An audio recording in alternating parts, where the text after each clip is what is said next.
بسم اللہ الرحمن الرحیم. ناظرین، وی لاگ نمبر 4 معرف مسائل، یہ ہیڈنگ ہے. قرض اور ادھار کے لیے اقرار نامہ لکھنے کی ہدایت اور متعلقہ احکام. معرف القرآن جلد دور، صفحہ نمبر 685، سورۃ البقرہ نمبر 2 اور آیت نمبر 283. ناظرین، قرآن کریم کا ترجمہ، تشریح، تفسیر اور تلاوت ہم آپ کے سامنے رکھنے کو جا رہے ہیں. اس کتاب کا ٹائٹل ہے معرف القرآن جلد دور، سورۃ الفاتحہ سے لے کر سورۃ البقرہ، پارہ اول تا پارہ تیسرا، رکوع 8واں.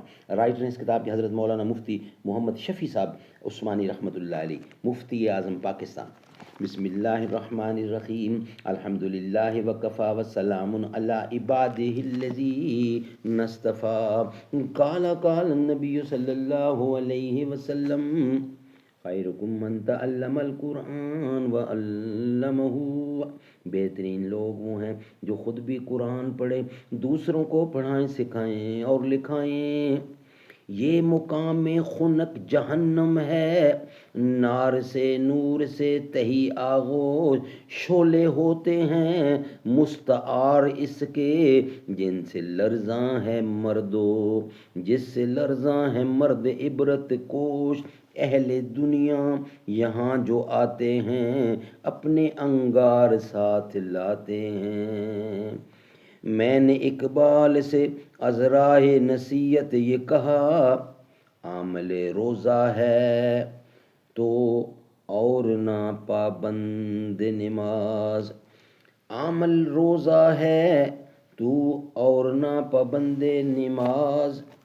ناظرین، وی لاگ نمبر 4 قرض اور ادھار کے لیے اقرار نامہ لکھنے کی ہدایت اور متعلقہ احکام، یہ ہیڈنگ ہے.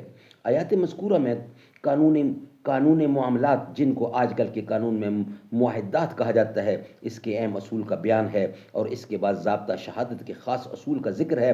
آج کل تو زمانہ لکھنے لکھانے کا ہے اور تحریر ہی انسان کی زبان کی قائم مقام بن گئی ہے. لیکن آپ 1400 سال پہلے زمانہ کی طرف مڑ کر دیکھیے تو اس وقت دنیا کا سب کاروبار صرف زبانی ہوتا تھا. لکھنے لکھانے اور دستاویز مہیا کرنے کا اصول نہ تھا.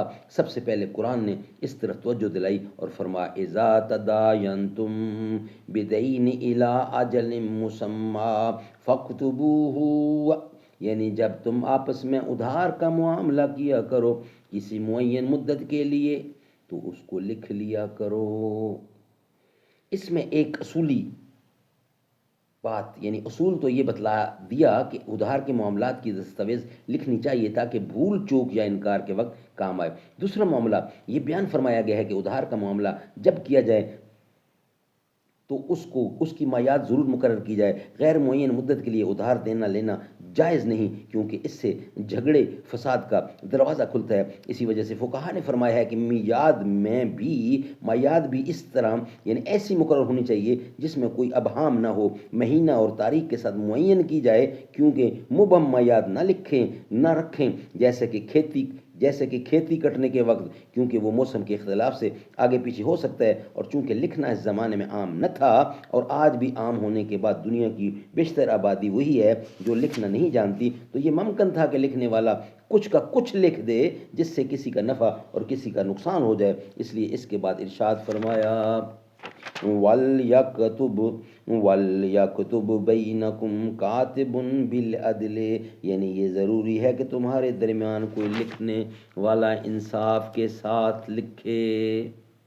سبحان اللہ، سبحان اللہ. ناظرین، یہ تھا وی لاگ نمبر 4. انشاءاللہ اس کا بقیہ حصہ وی لاگ نمبر 5 کی صورت میں ہم آپ کے سامنے رکھیں گے. چوتھا وی لاگ ہمارا کمپلیٹ ہوا. تیرے غیظ و غضب سے لرزتا رہا ہر منافق لئیں دین کا فاطمہ. آ رہی ہے جھکاؤ نگاہیں سبھی، مرحبا مرحبا مرحبا فاطمہ. تیرا رتبہ ہے سب میں جدا فاطمہ، تو ہے شہزادی مصطفیٰ فاطمہ. مجھ کو تیری رضا کا جو سایہ مل، دور ہو جائے سر سے بلا فاطمہ.